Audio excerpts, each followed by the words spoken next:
Brian, I'm Ralph Lehman. I'm current president of the CFA Society.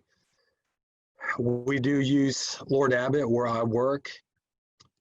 I work with a firm, USI, that does DB and DC consulting work.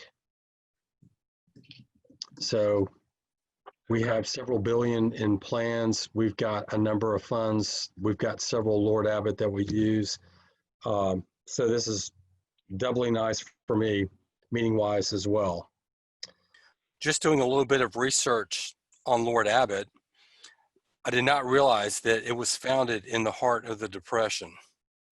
And secondly, I think this is another positive distinctive, you're still privately held.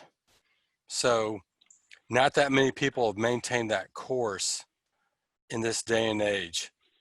So I'd be a little interested in hearing, as you're approaching the talk, how does that part of your culture work into your job? Or is that something that might be part of it, but you may not have even given it much thought? I think our culture is very unique.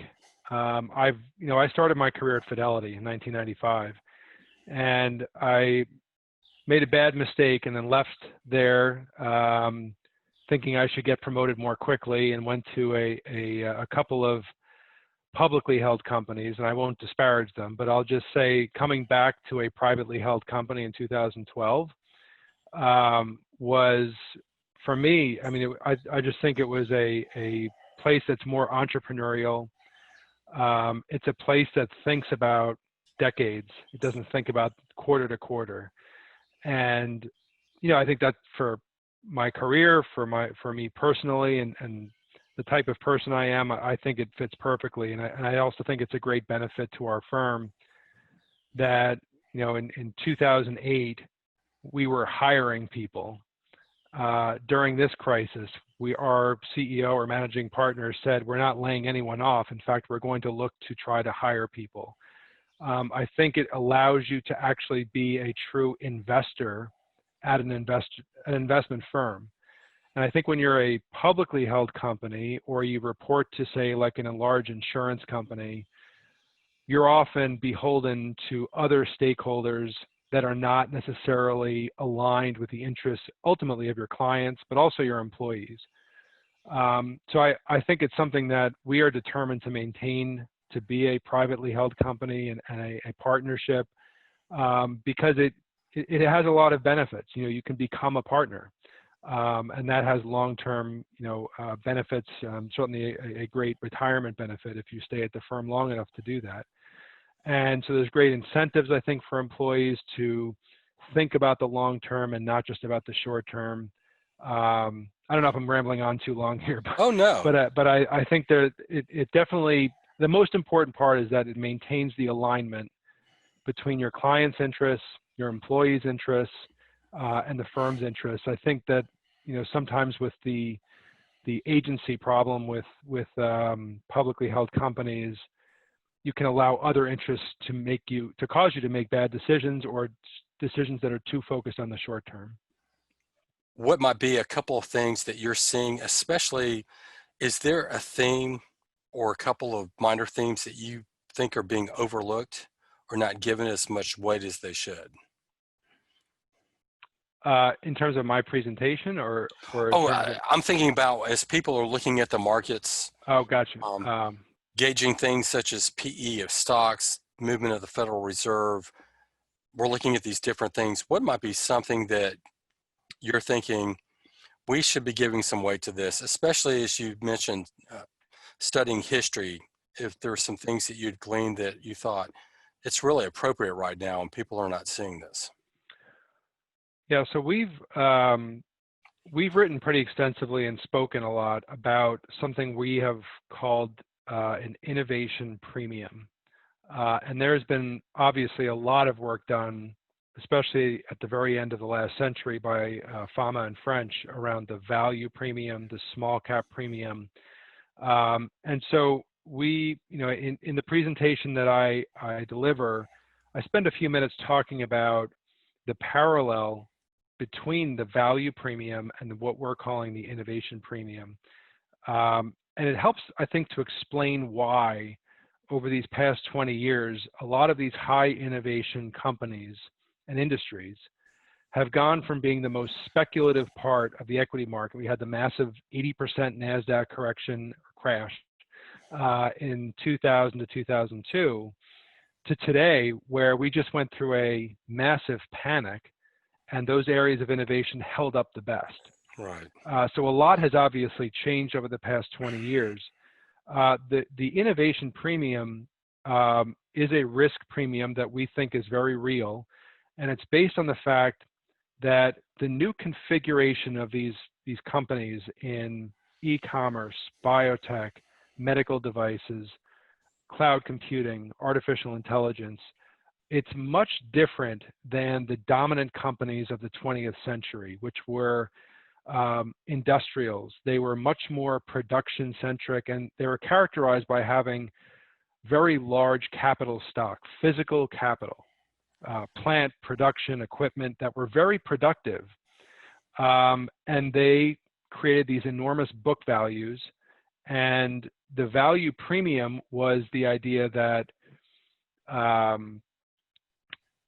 something had risks.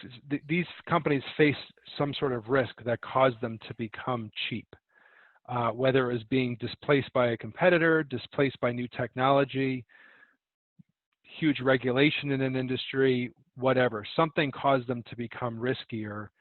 But by and large, they overcame that risk. They either adapted to new technology, the industry conditions got better, they brought better management in, something. But the period that Fama and French studied, which was 1963 to 1991, argued that cheapness itself was the determining factor for performance success. And during that period, it was the golden age of value investing. Mm-hmm. That value premium has disappeared over the past 20 or so years, partly because investors adapt. When they see a phenomenon like that, they tend to then rush towards those cheap stocks. They kind of pour capital, and a lot of institutional decision makers did that. They shifted their asset allocations towards cheapness, and that premium eroded away. But the second component is that innovation became the fact that these companies were adapting. They were no longer able to catch up as a group, and they were getting displaced by innovation. The Kodaks, the Blockbusters, the Borders books, the Toys R Us, these companies are getting wiped out faster because they refuse to acknowledge the pace of innovation. Now, companies like Target and Walmart were threatened by it, but overcame that. They adopted these new technologies with we think, pretty good success. The innovation premium is based on a parallel where these companies that are much more asset light, they don't have that high PP&E or physical capital. They instead have most of their value in intellectual capital. And that is represented through high research and development spend. So Amazon pouring billions of dollars when they already were the dominant e-commerce company into this new project called Amazon Web Services. And for about 7 years, that looked like a big loss-generating enterprise on their balance sheet and on their income statement. In reality, that investment was pregnant with huge future growth in the cloud, in AWS, which is now the largest cloud business in the world. And so you're seeing more and more of these types of companies spending enormously on R&D. Some of them are good at it and some of them aren't. It's not just like a free ticket to success. Right. But that's a risk. You're taking risk by diverting capital away from holding cash or paying a dividend or buying back stock, and instead investing it in a risky activity. And it causes these companies to look more expensive than they really are, because in reality, that future growth might be so enormous that the companies are dirt cheap today. Right. So that's the parallel. There's a risk premium in innovation stocks and a risk premium. There was a risk premium in value stocks. It may come back. But that is the conversation we're having with asset allocators, is maybe it's not so much growth and value anymore. but it's really around innovation and durability, and what companies are going to survive the threat and what companies are going to continue to dominate. And then there's a third group, which is vulnerability, companies that could just get wiped out if they don't adapt. That's a long answer, but I think, you know, thinking about companies in those three ways, I think that's a clearer way to look at the equity market than just the tired growth value debate. Well, thank you guys. Thank you. Appreciate it. Looking forward to it, and yeah, I think it'll be great. I love the whole history aspect. It just sounds like there's a lot at the Lord Abbett firm that I would enjoy working with. So thank you. Well, thank you. I appreciate that.